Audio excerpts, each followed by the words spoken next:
Assalamu alaikum wa rahmatullahi wa barakatuh. Muki from Nigeria here. Ekurole. And fún àwọn Christiani, àlàáfíà fún yín o. And yín oníṣẹ̀ṣe náà tẹ́ máa wo fídíò mo kí gbogbo yín o. So adára fún gbogbo yín o. Mo fẹ́ ṣe fídíò yìí fún clarification. Lẹ́yìn kí n fẹ́ ṣe fídíò yìí àti torí pé law kan wà nínú Islam bí law adoption tàbí guidance nínú Islam ẹ gbọ́dọ̀ fi orúkọ àti ìran ọmọ dùn ọmọ. So ká ní Muslim adopt ọmọ sìn àbí yóò jẹ́ counselor àbí guardian ọmọ, Muslim gbọ́dọ̀ retain orúkọ àwọn òbí ọmọ náà. So àkọ́kọ́ mo fẹ́ dúpẹ́ lọ́wọ́ everybody, àwọn olóṣèlú, àwọn colleagues mi, àwọn ọ̀rẹ́ mi, then àwọn family, àtàwọn fans all over the world. Mo rí gbogbo àwọn àtẹ̀jíṣẹ́ gbogbo yín, mo dẹ̀ rí àwọn tó ń pè àtàwọn tí mi tí máa gbé kọ́ọ̀lù wọn kí wọ́n padà. Mo dúpẹ́ o, ní fi aburú gbà o. But mo fẹ́ ṣe fídíò yìí láti clarify ọmọ tí Ọlọ́run mú sọ́dọ̀ yẹn, Mohammed lórúkọ ẹ̀, kì í ṣe ọmọ bíbí inú mi, ṣùgbọ́n godson mi ni. Tẹ́ bá wá ṣàkíyèsí, àwọn tó bá ṣàkíyèsí, okay, àwọn kan náà tún pè mí sìn, àwọn tó bá ṣàkíyèsí bí mo ṣe máa ń relate pẹ̀lú àwọn ọmọ. Mo ní àwọn ọmọ méjì, ọmọ àfiarabí àti àwọn ọmọ àfẹnubí. Àwọn ọmọ àfẹnubí mi dẹ̀ pọ̀ gan-an, ọ̀pọ̀ gan-an ọmọ. Kódà àwọn ọmọ àfẹnubí mi wà tó pé inú àwọn colleagues mi ni wọ́n, tí wọ́n ti wá dàgbà ń sìn, tí mo ti ń address wọn gẹ́gẹ́ bí ọ̀rẹ́. Nígbà tí màá mọ̀ wọ́n rí, bàbá náà ń pè mí, ọmọ ni mò ń pè wọ́n. Nígbà táwọn náà ti wá dàgbà ń sìn, wọ́n máa ń tẹ́ stage kan tó wọ́n máa dàgbà dé, tó fi wá jẹ́ pé kì í ṣe ọmọ mọ́, baálé ilé làwọn náà. So wọ́n pọ̀ bẹ́ẹ̀. Àwọn tí wọ́n máa ń send àwọn tó bá máa ń send kíní sí mi, email, tẹ́ bá lọ wo orí email address mi, realartcommunications@gmail.com. tí wọ́n bá wo orí mail mi, realartcommunications@gmail.com yẹn, ẹ máa rí pé mo gbé ọmọ ìbejì méjì dání nínú fídíò yẹn. Ṣé rí àwọn ọmọ ìbejì yẹn, wọ́n ti dàgbà ń sìn, wọ́n ti dọmọ gé dáadáa, wọ́n ti wà fully grown. Bàbá tiwọn, èmi ni adopted child bàbá tiwọn. Ara àwọn ọmọ kéékèèké ilé yẹn ni àwọn ọmọ yẹn. Nígbà tí wọ́n wà ní kékeré tọ́ṣẹ̀ bí wọn ni mo kó wọn dání yẹn. Wọ́n dẹ̀ ti dọmọ gẹ́ǹsì, wọ́n ti dàgbà, bọ́ mo ò tí ì change ẹ̀ rí. Ìgbà mi wà tí máa ṣí mail mi máa ṣiṣẹ́ rí pé àwọn ọmọ yìí máa ṣe ló wà lórí mail mi láti ìjọ yìí. Ó wà lórí realartcommunications@gmail.com. Àwọn yẹn wà ń bẹ láti ọdún tí mo ti fi wọ́n síbẹ̀. Ṣé wá rí ẹ̀gbọ́n àwọn ọmọ yìí tó jẹ́ àgbàlagbà, Ibrahim lórúkọ ẹ̀, Fọlárànmí Ibrahim Babalọ́lá. Fọlárànmí Ibrahim Babalọ́lá yẹn, òun àti ẹnìkan ìyẹn ti di minister ní church Celestine. Wọ́n máa ń jọ ń jà sí first born ní lọ́wọ́ mi. So ọmọ mi lòun, bàbá àti Ibrahim yẹn, Sẹ́ríkì Babalọ́lá, wọ́n ti di ọba ń sìn, ọba ni wọ́n ní Ìlàjú. So èmi làkọ́bí bàbá tiwọn, Ibrahim làkọ́bí tèmi. Ibrahim náà lẹ́gbọ̀n tí Ọlọ́run ti gbà padà sọ́dọ̀, kọ́lọ́mbà àforíjì wọn lápapọ̀. So mo ní àwọn ọmọ àfi ẹnubí púpọ̀. Lára àwọn ọmọ àfẹnubí mi, òun wá ní Mohammed wa tí Ọlọ́run pè sọ́dọ̀.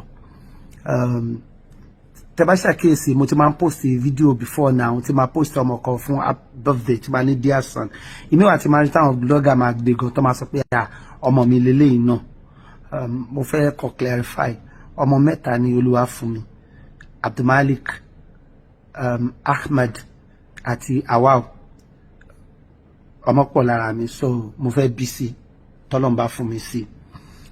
Ṣùgbọ́n ṣe rí àwọn ọmọ àfẹnubí àti ọmọ àfarabí mi, ọmọ mi ni gbogbo wọn. Ó ní àdírẹ́sì yẹn ṣe máa ń wá bẹ́ẹ̀. Mo kàn ní láti ṣe clarification yìí nítorí, ṣùgbọ́n ó dùn mí náà ni bí nǹkan ṣe, bó ṣe bákan náà ni nǹkan ṣe máa ń dùn mí. Gbogbo àwọn tí èmi kọ́ mo fara bí wọn yìí, bẹ́ẹ̀ náà ni mo ṣe rí wọn bí ọmọ. Ṣé rí ọmọ àfarabí mi àti ọmọ àfẹnubí mi, wọn yàtọ̀ síra wọn. láti wá tẹ̀síwájú kò sí abiyamọ kankan tó deserve kó sin ọmọ tó bí.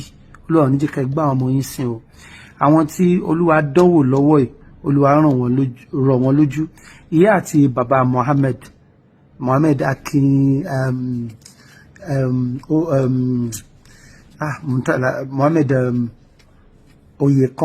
Mohammed Oyekan lórúkọ ọmọ ẹ̀. Mohammed Oyekan àti bàbá àti màmá Mohammed Oyekan Olúwa rọ̀ wọ́n lójú. Àdúrà wa ń lọ fún wọn, pàápàá jùlọ àǹtí mi, màámi Péjú Ọmọbọ́láńlé, Péjú Ògúnmọ́lá Ọmọbọ́láńlé. Olúwa kó ràn wọ́n lójú, Olúwa kó ràn wọ́n lójú. Ọ̀dọ́ tó jẹ́ Ọlọ́run ní pé recently skit maker yìí Sanku, Olúwa kó rọ̀ àwọn òbí ẹ̀ lójú.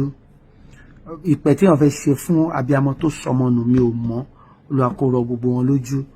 Olúwa kó rọ̀ yín lójú. Wáàsí kankan wà, mi lè ṣe wáàsí kankan fún ẹni tó sọmọ nù ju pé àwọn nìkan náà lè ṣe wáàsí fúnra wọn. Olúwa dẹ̀ kì í ṣàṣìṣe, kò sí abiyamọ tó lè wù kó lose ọmọ ẹ̀, ọmọ tí wọ́n bí tó tọ́. Ṣùgbọ́n Olúwa rọ̀ yín lójú, Olúwa rọ̀ yín lójú, Olúwa fi yín lọ́kàn balẹ̀. Olúwa dúró ńbẹ̀ fún yín. Mi mọ nǹkan mi tí mo fẹ́ sọ. Ọmọ mi ṣì ni Mohammed Oyekan, ọmọ mi ṣì ni. Olúwa kó rọ̀ àwọn òbí ẹ̀ lójú. Ọmọ mi ni. But ọmọ mẹ́ta gangan ni Olúwa fún mi bí mo ṣe kà síwájú yẹn. So ẹ̀yin tí ẹ tàtẹ̀jíṣẹ́, ẹ̀yin tẹ́ pè mí, àwọn èèyàn pọ̀. Bàbá wa Lai Mohammed, Olúwa dúró ńbẹ̀ fún yín o, àtọmọ ẹ̀ ní sọ kankan nu o. Ṣé bàbá mi Buhari ọmọ Musa àti gbogbo àwọn àfáà tó pè mí kí ó, àti gbogbo àwọn àfáà tó ń pè àtàwọn tó sì ń pè náà. Ọmọ mi náà ni Mohammed o, Mohammed Oyekan ọmọ mi ni o. Ẹ ṣeun. Àwọn colleagues mi wọ́n pọ̀. Doyin Kúkọ̀yí, Fẹ́mi Adébáyọ̀, Múyìwá Adémọ́lá, Bímbọ́ Ṣìn, màámi Madam Ṣàjẹ́, gbogbo yín ẹ ní fojú sunkún ọmọ, ẹ ní gbọ́mọgbè bí èbùṣu. Olúwa rọ̀ gbogbo àwọn tí Olúwa fi àdánwò yìí kàn lọ́wọ́lọ́wọ́ yìí, Olúwa rọ̀ wọ́n lójú, Olúwa rọ̀ gbogbo yín lójú. Olúwa dúró tì yín gbogbo, àti àwọn ọmọ mi táwọn ti dàgbà tó yẹ pé mo ti wá ń pè wọ́n lọ́rẹ̀ẹ́ tí gbogbo wọn ti ń pè mí látàná ẹ̀. Olúwa dúró tì yín, a ò ní yọkú. Kí ẹlẹ́yẹ wa má ṣíwájú, kí oníwájú má kẹ́yìn. Ẹ̀yin tí à ń tọ́ bí ọmọ, ẹ̀yin náà ní kẹ́ dèpẹ̀ sí wa lójú. Nǹkan tó ti dáa jù nìyẹn. Gbogbo wa ti mọ̀ pé death is inevitable, but kò sẹ́ni tó wù kó sọ àwọn tó wà lẹ́yìn wọn tó máa ṣẹ̀yẹ kẹ́yìn fún wọn. Kò sẹ́ni tó gbàdúrà kó sọ wọ́n nù. Olúwa foríjì wọn lápapọ̀. Mohammed, may Allah be pleased with you. May Allah forgive all your sins. You are our son, and all of these people are our children. Olúwa kó rọ̀ àwọn òbí tó bí wọn lójú.